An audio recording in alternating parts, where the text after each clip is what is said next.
Good evening. The world's eyes are on the Middle East after Israel launched wide-ranging attacks on Iran overnight, targeting the country's nuclear infrastructure. Tehran is responding with drone and missile launches as allies urge the arch-rivals to step back from the brink of all-out war. CTV's Judy Trin has the latest. In what is being called a decapitation strike, Israel unleashed more than 200 fighter jets on 100 targets across Iran. Prime Minister Benjamin Netanyahu ordered the operation to destroy Tehran's nuclear capabilities and trigger regime change. Our fight is not with you. Our fight is with the brutal dictatorship that has oppressed you for 46 years. I believe that the day of your liberation is near. The bombings come as the United States was negotiating with Iran to curb its nuclear program. President Donald Trump said he knew about Israel's plans and warned Iran to make a deal. On Truth Social, Trump wrote, "The United States makes the most lethal weapons anywhere in the world, and Israel has a lot of it. There's still time to make the next already planned attacks come to an end. Just do it before it's too late." Dozens of Iranians were killed, among them 4 top military commanders and 2 key nuclear scientists. The assassinations involved months of planning. This footage shows Mossad agents smuggling drones into Iran before their launch. On the streets of Tehran, demonstrations erupted as people supported their president, who called for revenge. Israel will regret its foolish actions, said President Masoud Pezeshkian, as he launched a counterattack. Canada's foreign minister didn't take questions on her way into the National Security Council meeting. But on social media, Anita Anand urged all parties to refrain from actions that further destabilize the region. Words echoed by other leaders. It is obviously a rapidly evolving situation. This was a unilateral action by Israel. So I think it is crucial for many allies, including the United States, to work as we speak to de-escalate. I know they're doing that. Benjamin Netanyahu says these attacks will continue for days until there's certainty that Iran no longer has the capability to build a nuclear bomb. Iran says it is not enriching uranium to weaponize it. Instead, it's using its nuclear energy program for civilian purposes. Judy Trin, CTV News, Ottawa. And as the world waits and watches for both nations to decide their next steps here at home, many are worried about friends and family caught in the crossfire. CTV's Alison Hurst has more on how Canadians are reacting to the events of the past 24 hours. Iran is retaliating, launching missiles into Tel Aviv following an early morning attack by Israel.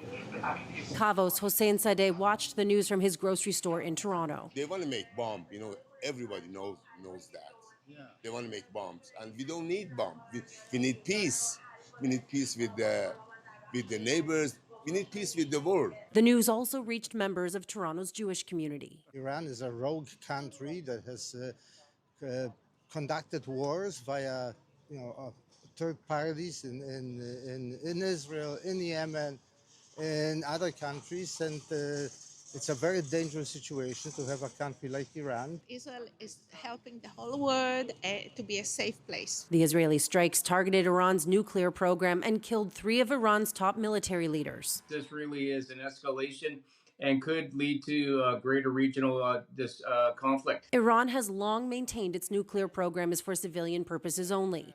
But the UN's nuclear watchdog reported yesterday it was in breach of its non-proliferation obligations. What that means is that they have enriched a quantity of uranium to 60%, which has no discernible civilian use. In response to the tensions, both Toronto and Peel Regional Police released statements saying there will continue to be an increased police presence around places of worship and community centers. The threat of Iranian terrorism is very real and present for our community, but not just our community. This is a menace that threatens Canadians. And the world is a safer place without Iran having access to nuclear weapons. TMU's Iranian Students Association posted a statement on Facebook saying, in part, "We remain committed to standing with our community and offering a space of care, support, and solidarity during this difficult time." It's a really potentially pivotal moment at this time that, we need to see de-escalation, and we need to ensure everyone's safety and security. Meysam Mikanikian is worried about his mom and her family living in Iran. I talked to them, but they already cut down the internet, so it's hard to contact them. And as Iran retaliates, Canadians with families in both countries now fear what's next. Alison Hurst, CTV News. Still ahead on CTV News, it's believed to be one of the oldest and largest elm trees in the city. And next week, it'll be brought down. Beth McDonnell will have more on why the city says it's time for the tree to come down. But first, here is a look at the city, a live shot. As we talk about the forecast, temperatures will dip a little bit tonight, but the Father's Day weekend is looking pretty good, especially if you got plans to be on the water. And we should get more sunshine on Sunday. Lindsay Morrison is here with a look at the current conditions. Lindsay. Well, Nathan, overall, not a bad looking weekend forecast for all the dads out there. I'm happy to share. Today, it was a little cool, maybe even chilly at times, especially near the shoreline of Lake Ontario. Look at that. It's only 15 degrees right now in the city of Hamilton. Many lakeside communities in the low teens. For example, it's 12 degrees right now in places like Burlington and Oakville, 16 at the Toronto Islands. I've been watching this radar. We've got some wet weather to the east of Georgian Bay and across extreme southwest Ontario. Slight chance of a shower overnight tonight. There's that east wind that's been keeping us cool. We're fairly seasonal overnight tonight, and then slowly we're going to start to see some improvements into the weekend. It's a big weekend for festivals around the GTA as well. We'll take you through the forecast coming up. For now, Michelle, over to you. Thanks, Lindsay. Provincial police are investigating a deadly crash this morning in Sutton. Just before 9 a.m., Aurora OPP say a car and a dump truck collided at Highway 48 and High Street. The car driver was pronounced dead at the scene. He's been identified as a 31-year-old man from nearby Georgina. No other injuries were reported. The highway was closed in this area for several hours for the investigation, and police are asking witnesses or anyone who might have information or video related to this crash to get in touch. A man shot by police in Vaughan on Wednesday has died. The Special Investigations Unit says the 34-year-old man died in hospital after being shot by an officer at a condo on Buchanan Drive near Highway 7 in Warden. Police responded to the condo for reports of a disturbance inside a unit. The SIU says police entered, and a short time later, one officer shot their gun, striking the man. York police have said the man was actively attacking a woman at the time of the shooting. The SIU says she was stabbed and remains in hospital in stable condition. York Regional Police have made 2 arrests in connection with a number of violent incidents over the last week. I have a passenger out, all in red. Police shared this footage from yesterday, captured from their helicopter. They were tracking a pair of suspects, investigators linked to a smash and grab robbery at a Richmond Hill mall and home invasions in Markham and Hamilton. Officers blocked their white sedan from leaving and arrested 19-year-old Aaron Sims from Ajax, as well as a 16-year-old boy. At least 2 other suspects remain at large. Mayors from Ontario's big cities met today in Brampton to discuss issues facing major municipalities across the province. From transit to housing to infrastructure funding, the mayors are making a plea to the federal government to work with them on legislation that would impact development charges. CTV's John Musselman reports. Rejoicing all around. The Caucus of Ontario's big city mayors held a meeting in Brampton today to discuss municipal priorities, including transit, housing, public safety, tariffs, and infrastructure funding. The organization approved a motion asking the federal government to commit to working with big city mayors in the development of any new legislation that will impact development charges. Development charges are critically required to fund the very infrastructure needed to build housing in our communities, to build roads, transit, community centers. So if it's not through development charges, there need to be an avenue to provide that critical infrastructure. The big city mayors say municipalities invest $65 billion annually in public services every year. A new funding model is needed to carry out the work on behalf of the provincial and federal governments. Mayor Patrick Brown says policing and the courts and border security is a prime example where cities need help. Just this week in Peel Region, the largest drug bust in Peel Region history was led by the Peel Regional Police with assistance of Homeland Security and CBSA, but that's just another illustration of how involved local police is in terms of border security. And so I hope that as resources are invested into border security, that municipalities are part of the conversation on a federal level. Governments have pledged billions of dollars in response to U.S. tariffs to help municipalities. The Big City Mayors Group wants to be at the table to discuss how and where the funding is best directed. John Musselman, CTV News in Brampton. It's been a staple of one downtown neighborhood for generations, but next week it will be coming down. This massive elm tree will be cut down next week after city officials determined it's reached the end of its life. CTV's Beth McDonnell is live tonight near Christie Pitts with more. Beth.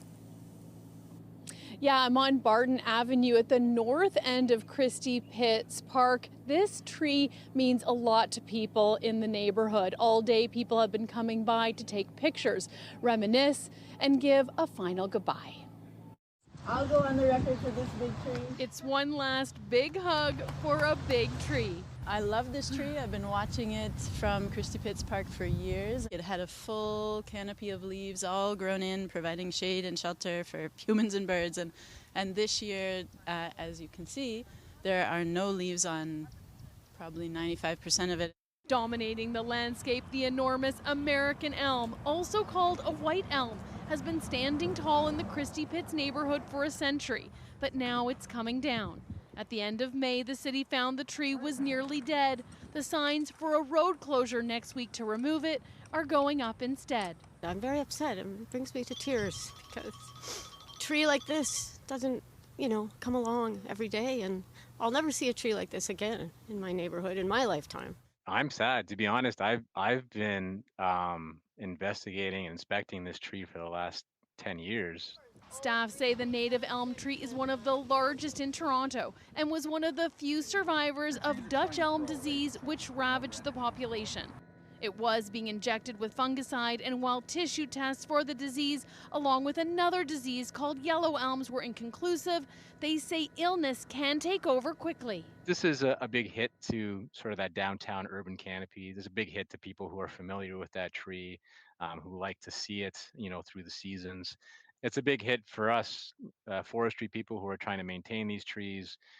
To replace something that large, takes hundreds of years. And that's a white elm. You can. Eric Davies hopes to see the elm live on. He and his team at the University of Toronto are working to collect the elm seeds as part of work to get more native tree species back in the ground. Fingers crossed, knock on wood, the seeds are viable and the cuttings are viable. So the first thing is to collect the seeds and the cuttings, take them to the greenhouse at University of Toronto and evaluate their viability, start them. And if they go, elms grow actually really quickly.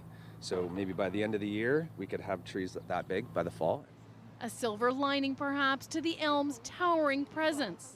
I think it's hopeful, considering the history that this tree has had here. A way to hopefully keep the memory of this magnificent elm alive. The city says one of the hazards with this tree is that with dead branches, they can break. Another issue with taking it down means that they can hopefully prevent the spread further of disease. The tree is slated to come down between Tuesday and Thursday. Reporting live, I'm Beth McDonnell. Michelle, back to you. Thank you, Beth. Next to an annual event in Etobicoke that mixes politics and a public picnic. Fordfest is underway at Centennial Park. The yearly gathering offers people the chance to mingle with Premier Ford and his family while enjoying free hamburgers and hot dogs. There are also free rides and music. This year, protesters from several unions have gathered at the event to voice their displeasure with the Premier and his government. Fordfest runs until 9 p.m. tonight. And this is a live look at Caldish Street from the CTV News Chopper. The street is closed for the start of an annual event that draws thousands. It's the taste of Little Italy, and it's just getting underway at this very hour. Our Janice Golding is there live tonight with more. Janice. Hi, Michelle. It doesn't officially get underway until 7 p.m., but I can tell you College Street between Bathurst and Shaw is already bustling. Now, restaurants are putting out their tasting tables and getting food prepped for tonight with College Street shut down as of 3 p.m. today.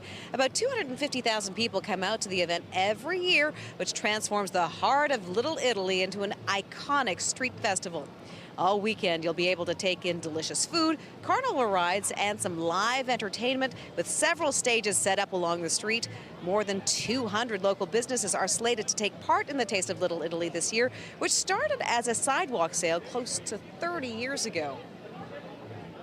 It's one of the first street festivals of the summer, and you know what, people are dying to get out there, and you know what, you got great restaurants, great shops, a lot of people putting out their, tasting tables. It's one of the best festivals in Toronto. We got plenty here to offer. I mean, every business here is doing something for the festival, and I feel like it's a good place to be this weekend.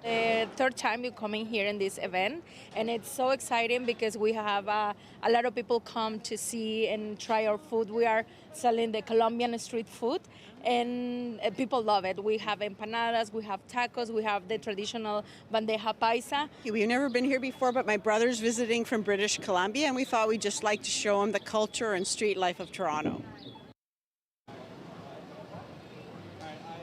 Now, just a reminder, college is closed right through until 3 on Monday morning, and that applies to the TTC as well. Reporting live, I'm Janice Golding. Now back to Nathan. Thank you, Janice.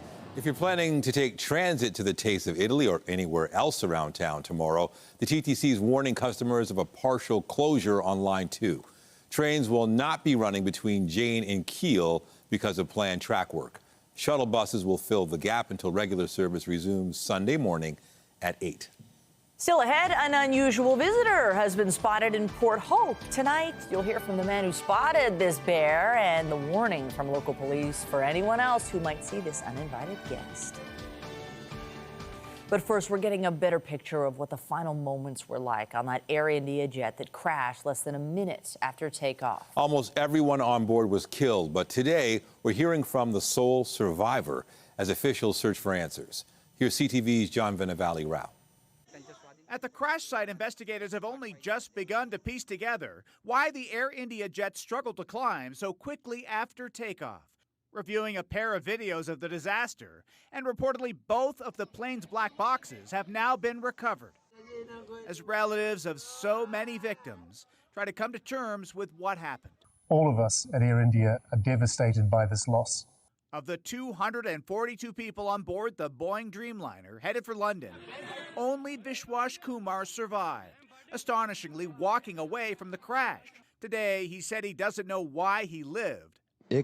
After takeoff, within a minute, he says, it felt like the plane came to a standstill. I could feel the engine thrust increasing to go up, but it crashed. Kumar was in seat 11A in an emergency exit row. He says when the plane hit a hostel and exploded, he saw a way out.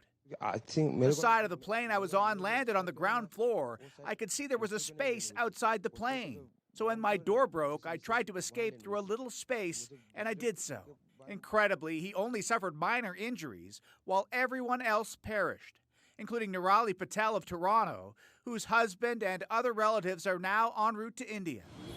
There, prayer vigils are being held across the country, with it still not certain how many also died on the ground. As for why the plane only reached an altitude of 200 meters before descending, experts say the engines and flap position will be looked at. The pilot was a veteran with more than 8,000 hours of flying experience. We don't have the slightest idea what happened here. Not at all. Obviously it's a terrible tragedy. A tragedy in which Kumar lost his brother and can't believe he alone survived. John Venevali-Rao, CTV News. As several provinces deal with wildfire emergencies, thousands of residents in northern Saskatchewan are settling back in after evacuation orders were lifted. We've been reassured that the community will be safe, and we didn't want to prolong the evacuation. 7,000 people returned to the area around La Ronge Thursday. In neighboring Manitoba, Premier Wab Kinew got an aerial tour of the wildfires in Flin Flon. He said he may use provincial emergency powers to open up hotel rooms for more than 20,000 evacuees living in shelters and unable to return home. Near Squamish, British Columbia, an out-of-control fire has nearly tripled in size since it broke out on Monday. Authorities believe it was human-caused. There were more arrests in Los Angeles last night as a curfew remained in place for the third night in a row. Demonstrations and clashes have taken place in the wake of major immigration raids. But California's governor says U.S. President Donald Trump overstepped his authority by ordering the state's National Guard to intervene. So that there's no invasion, there's no rebellion. It's absurd. Last night, a U.S. judge agreed with Newsom and ordered Trump to give control back of the National Guard. But within hours, an appeals court ruled the decision should be put on hold. Days after, the president ordered U.S. Marines to intervene in the unrest. At least 200 officially deployed to Los Angeles today. Protests against the administration have also popped up elsewhere, but they're expected to be particularly widespread tomorrow. The same day, Trump attends a military parade on his 79th birthday. Meanwhile, on the East Coast, U.S. authorities say they're searching for 4 people who escaped an immigration detention center in New Jersey. Protesters surrounded the gates of the Delaney Hall facility in Newark last night, where the ICE detainees were being held. The mayor had cited reports of a possible uprising after concerns over the treatment of detainees. King Charles has signed off on a new Great Seal for Canada, and is being hailed as a powerful symbol of our nation's sovereignty by Governor General Mary Simon. The Great Seal, seen here, is the imprint used to make the country's most important documents official. A new seal is created for every new sovereign. This is the 6th since Queen Victoria first authorized the seal in 1867. From seals to bears, police in Port Hope have issued a warning over sightings of a bear in the community. CTV News spoke with a witness who watched as the unusual visitor sauntered through a rather unlikely location. It's not what you'd expect to see in the parking lot of a car dealership. A black bear browsing, perhaps, or simply moving on by. Quite the spectacle. Everyone was running around the dealership trying to find where he went. It was around 3:20 Wednesday afternoon at the Port Hope Hyundai. The furry visitor not there for a test drive, but most definitely testing everyone's nerves. Tim Rudkin is the marketing coordinator. There's a little bit of panic at first. You know, there's a wild animal kind of real close to the dealership, and there's a few people outside, so we had to make sure everyone came in. He says the bear was not in any rush, casually walking the perimeter. He ran across where our gate is. He kept going up all the way to the end of the dealership near the 401. Not something you see every day, and enough for Port Hope Police to issue a community advisory. They're urging residents to be aware of their surroundings and take precautions like keeping pets leashed, food sources secured, and if you happen to encounter a bear, don't run. Back away slowly, giving the bear space to leave. The folks at Port Hope Hyundai having a little fun with the close encounter. We have a mascot, a moose mascot here, and everyone was making jokes about wanting to have our moose mascot come out and sell him a car because he seems to be around the area looking at all the dealerships. And of course, they named it. We've lovingly named him Kona around here after one of our vehicles, Kona the bear. Well, if you haven't noticed, the date is Friday the 13th, and that means thousands of motorcyclists have descended on the town of Port Dover.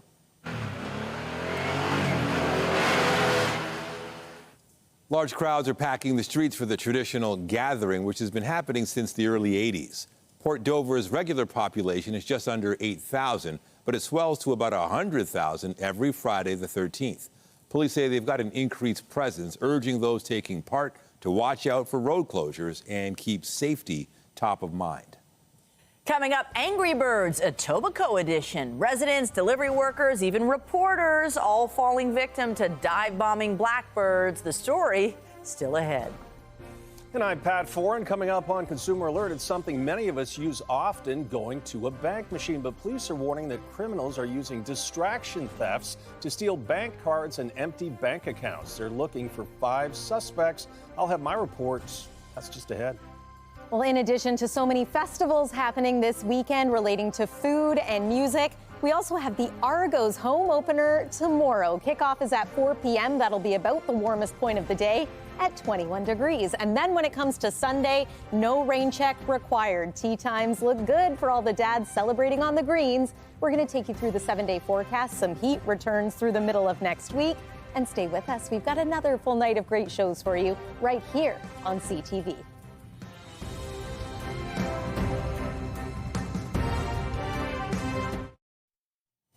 It's something many of us do several times a month, going to a bank machine to make a deposit or to take out some cash. Toronto police are warning tonight to be aware of criminals lurking around ATMs, hoping to distract you and steal your bank card. Here's Pat Foran and Consumer Alert. Pat. Thanks, Nathan and Michelle. Toronto police are searching for 5 suspects in a series of thefts that have taken place across the city. The alleged criminals are targeting older people, distracting them, and then stealing their bank cards and their money. Many of us have to use bank machines to get cash or pay bills, and often when we do, we're alone and maybe vulnerable. Toronto police released these photos of 3 men and 2 women who are suspects in ATM distraction thefts. Police say between last October and February of this year, they received 5 reports of distraction thefts involving these same suspects. They appear to be between the ages of 30 and 50 years old. It's the same faces that are being captured on each, so we know that they're an organized group that is working together, and it's not going to stop. They don't just do this once. It's not a random event. It's planned. In each case, the suspects allegedly approached elderly people as they were using bank machines. They distracted them, stole their bank card, and then used the stolen card to withdraw funds from their accounts. Police are advising everyone, not just seniors, to take extra precautions when using bank machines and say to avoid ATM distraction thefts, always be aware of your surroundings. Don't let anyone distract you. Avoid using an ATM if you feel unsafe. Be sure you leave with your card and always shield your PIN during a transaction. Criminals will often stand behind you and shoulder surf to see you enter your PIN. Once they have that, that's when the distraction begins. Whether one will fall to the ground and pretend to be injured, or they'll throw money on the ground and say, "Oh, sir, you dropped some money," while the other one swoops around and grabs a card. Now they've got your card and they've got your PIN. Investigators say you should remain cautious, even if someone appears to be a helpful stranger or good Samaritan. Anyone who recognizes these suspects is asked to contact Toronto Police. And most ATMs have cameras, so when this type of crime happens, it's usually caught on video. If something like this ever happens to you, contact your bank and the police, and they should have proof of what took place. On your side, I'm Pat Foran. If you have a consumer story idea, email us at alert@ctv.ca. A groundbreaking ceremony was held in North York today at the site of a future new community center. Mayor Olivia Chow was joined by City Councillor Anthony Teresa as shovels went into the ground for the Western North York Community Recreation Center. It's going up just off Weston, south of Finch. The 80,000 square foot facility will house a pool, gymnasium, art studio, and other community spaces. It will also have 62 nonprofit childcare spaces. The city says it's also one of the first net zero aquatic facilities to be built in North York. As part of the city's long-standing Transform TO strategy, we are committed in building in a way that's environmentally friendly. And this community and recreation center is a significant milestone. The center will have a system that draws water from under the ground to help with heating and cooling. It also has low-carbon concrete and will mostly rely on solar power when it's set to open in 2028. And speaking of recreational facilities, swimmers looking to take a dip will be able to use 15 of the city's outdoor pools starting tomorrow, with the remainder set to open on a full schedule as of June 27th. And we are heading into the Father's Day weekend, and I think the conditions weather-wise look pretty good. Could be warmer, sure, but I'm thinking if Dad likes to golf, it's nice when it's not too hot. Yeah, you know what? Dads like golfing. We also like anything outdoors with a barbecue. That's fun. And I noticed Sunday's looking sunny. It's looking sunny. So is Saturday, in fact. We were keeping an eye on Saturday. The forecast was flip-flopping back and forth, but it's looking pretty good at this point. And you know what? If swimming at one of the city's pool isn't your thing, a reminder that Toronto's beaches are also already open for the season, and the water is safe to swim. That's according to the latest update posted by the city this morning. 10 beaches, all good, although I do want to point out the fact that Lake Ontario is still a bit chilly right now, hence why when we've got an east wind, we feel it, especially in those lakeside communities. So we'll keep an eye on the water conditions, but right now all is good if you're brave enough to go for a dip. Hey, I've got some good news for you tonight. Our sunset time, 9 p.m. And the days continue to get a little bit longer as we make our way toward the summer solstice. 1 week from today, the season will officially arrive. It didn't exactly feel like summer today. We're at 18 degrees at this hour in Toronto. We made it to a high of 19. Teen temperatures pretty much across the board. A reminder that our average temperature this time of year is around 24. Overnight tonight, not bad here in Toronto for a low, 13 degrees, but we are once again looking at single-digit lows in Parry Sound and Bancroft. Look at that, only 4 degrees. And once again, frost advisories are in place for northern sections of the province. Not so much a concern for us here in southern Ontario. Here's a snapshot of tomorrow. We're likely to have some cloud early in the day. It does clear by about noon, and then the afternoon is looking lovely, mainly sunny. Again, below seasonal. We're forecasting a high of 21 degrees, but nice to see all of these communities back above that 20-degree threshold. 21, 22 degrees, depending on where you're joining us from. And again, mainly sunny skies through the height of the afternoon. Air quality has also improved the last day or so. We're looking at a 2 on the Air Quality Health Index for tomorrow. That is low risk. Of course, it's something we're going to continue to monitor here at CTV. Here's a look at the satellite and radar. If you headed to the cottage today, or if you're joining us from communities east of Georgian Bay, it's been a pretty unsettled day for you. We've got some rain from Windsor over toward Chatham-Kent, and a heads up Hamilton over toward Niagara. You too could encounter some showers as we make our way through, especially the second half of the evening. We also can't rule out the possibility of a quick passing shower in the GTA, even though I do believe most areas are going to remain dry. Let me pause this. There's about midnight, so that's our best chance of maybe some wet weather. Hugging the Lake Erie shoreline, possible wet weather into tomorrow morning. There's that cloud cover that I talked about early on. Then it clears out. Beautiful afternoon, albeit a little bit cool. And then Sunday is sunny. Monday looks not bad either. And temperature-wise, we're really going to start to feel some heat in through the middle part of next week. So we're in the mid-20s for highs starting Monday, continuing right through Wednesday. In fact, the temperature could climb even higher than that. And humidex values will make it feel into the 30s. Just a heads up, though, that some wet weather is possible midweek as well.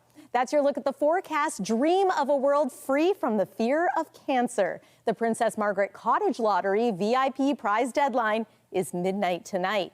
3 lucky winners can choose 5 epic concerts plus $25,000 cash, or can take $30,000 cash. Plus, 3,500 winners can win a $100 cottage lottery ticket. Over 10,000 prizes will be awarded, valued at more than $10 million. That includes the lakefront grand prizes, a $2.8 million Halliburton lakefront cottage, plus $50,000 cash, a $2.7 million Kawartha lakefront cottage, plus $50,000 cash, and a $2.6 million Muskoka lakefront cottage, plus $50,000 cash. Don't forget to add the 50-50 jackpot with a minimum payout of $1 million. The last jackpot reached over $6 million.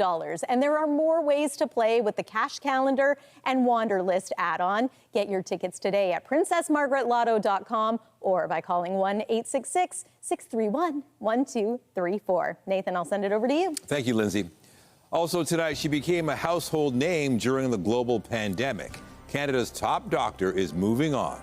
We'll tell you when Dr. Teresa Tam's term ends and what's next.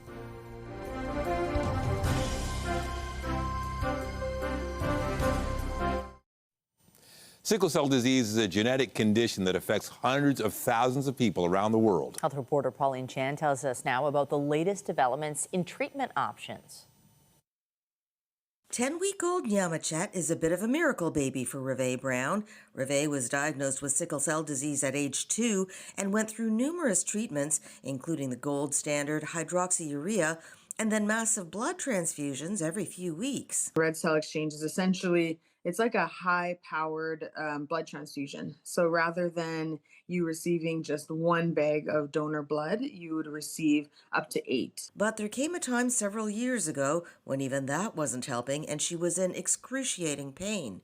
She became the first patient in Western Canada to receive a bone marrow transplant to allow her body to produce its own healthy red blood cells. And her sister proved to be a 100% match. I think I cried the entire infusion because I was just so happy that it's something that I, since being a child, I'd always tell my parents, I'm in so much pain. I wish this would go away. Dr. Greg Gilsher says getting a match is itself a rarity for sickle cell patients, who number about 6,000 to 7,000 in Canada, mainly in the Afro-Caribbean and Indian community. That leaves only about 15 to 20% of young people with even a conversation about bone marrow transplant. In preparation for the transplant, the recipient must undergo chemo and radiation to kill off their immune system and reduce the risk of rejection of the transplanted cells. But that process often has devastating effects on the reproductive system. Reve is one of just a handful of Canadians who has become pregnant after a stem cell transplant for sickle cells. But as medical advances develop, Reve says it will be increasingly important to make sure prenatal education is available. That's definitely just a gap in information for the patient to feel confident and to understand exactly what they're getting themselves into. Reve is now essentially cured of sickle cell disease, but her daughter is a carrier of the gene. Another exciting advance in the past couple of years is gene therapy, which is now commercially available in the United States and the UK, has been approved by Health Canada, and will likely be available to Canadians in the next year. The therapy removes and corrects the mutant gene that causes sickle cell disease. It won't be for everyone, but Dr. Gilsher says it will widen the options available. Pauline Chan, CTV News. The country's chief public health officer says she's planning to leave the position when her term ends 1 week from today. Dr. Teresa became a familiar face to many Canadians during the COVID-19 pandemic when she led the country's public health response. Dr. Tam joined the federal public health team in 1998 and took on the top job in 2017. Tam says it's concerning to see measles cases rising as she departs, but she says Canada has eliminated the virus before and can do it again. And as measles case counts continue to climb, an Ontario Public Health unit is advising summer camps to take precautions as the season gets underway. The Windsor-Essex County Health Unit issued new guidance today advising camps to start thinking of measles precautions before programming starts. The tips include advising campers and staff of the importance of having their vaccination records somewhere accessible in case an exposure takes place. They also include reviewing symptoms of the virus and protocols for isolating and reporting suspected cases. Public Health Ontario has linked the ongoing spread of measles to continued exposures between people who are not vaccinated. After the break, armed with championship bling and ready to raise the banner. The Grey Cup winning Toronto Argonauts are gearing up for their home opener tomorrow. We pay a visit to BMO Field.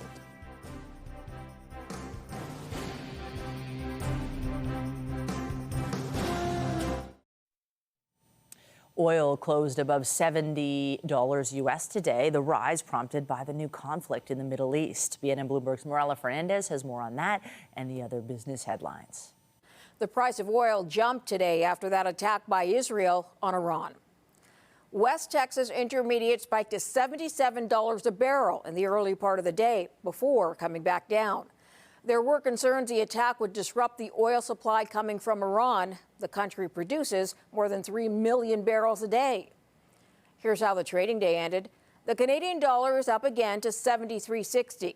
West Texas Intermediate is up dramatically to 71.29. Our fix on Western Canadian Select has it down to 57.34. And the TSX is down more than 100 points to 26,504. Those are your business headlines. I'm Morella Fernandez. The Business Report is brought to you by Canadian Western Bank, the bank built for business. A proposed class action lawsuit is accusing Uber Eats Canada of charging customers hidden fees. The statement of claim filed against the food delivery platform here in Ontario alleges an additional service fee is hidden within the overall delivery cost. Uber describes the fee as something that fluctuates based on the customer's order size before any discounts are applied. A Toronto-based law firm says this misrepresents the actual cost of the app's delivery services. Uber says it's reviewing the claims thoroughly and will be defending the lawsuit. The longtime Toronto Maple Leaf announcer Joe Bowen has announced he'll retire at the end of next season.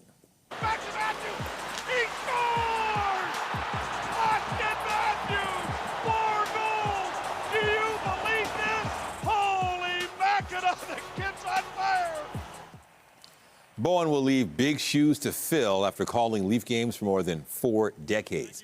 He says he feels totally blessed to have been able to do his dream job for so long. He thanked Leafs Nation, whom he calls the most loyal and demonstrative fans. Bowen also says he hopes the Leafs will finally hoist the Stanley Cup once again before he officially retires. The Toronto Argonauts were celebrated today ahead of tomorrow's home opener.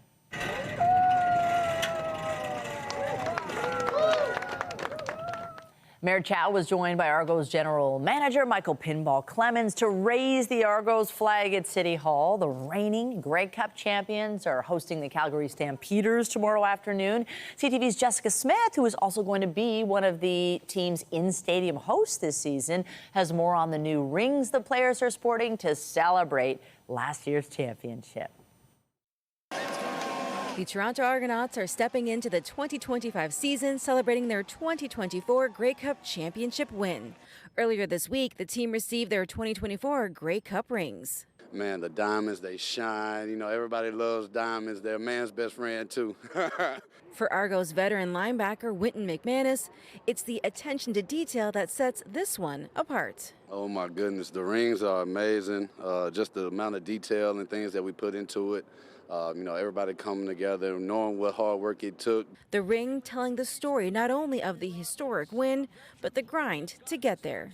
When you open it up, it actually has the stadium that we played in Vancouver. And then it has a banner of all the banners, the 19 banners that we have won. From what I've heard, what I've been told, we're the first team to do it in the CFL, to have the removable tops on the ring, but setting trends. As the team wraps up final walkthroughs ahead of home opener, eyes are on the prize for 2025. This year has its own personality, and so we want to see these guys develop, emerge. We need the whole stadium rocking. We need y'all loud, excited, because we're going to be out full speed, and you know we're prepared and we're ready to go. The 2024 championship banner will be raised before the game, marking their 19th Grey Cup win, the most in Canadian Football League history. The Argos home opener is Saturday, June 14th here at BMO Field at 4 p.m. against the Calgary Stampeders, and the first 10,000 fans in attendance will be getting this 2024 Grey Cup championship replica ring.